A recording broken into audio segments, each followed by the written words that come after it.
अस्सलामुअलैकुम नाज़रीन, आज मैं आप लोगों के लिए बहुत ही आसान नुस्ख़ा लेके आया हूँ। ये नुस्ख़ा कुरानी इलाज है हर तरह के जादू के लिए।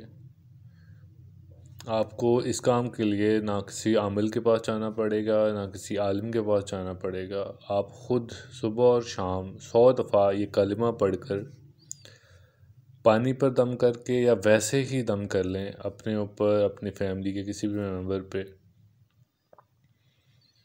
इसका वो कलमा को पढ़ने का वैसे भी बहुत ज़्यादा सवाब है और इसके फ़वाइद तो मैं आपको बता चुका हूँ कि हर तरह का नुकसान से आप बच जाएंगे। कोई भी शैतानी जो हरकत है, कोई भी जादू है, वो आप पे असर नहीं करेगा और अगर असर हुआ है तो वो ख़त्म हो जाएगा।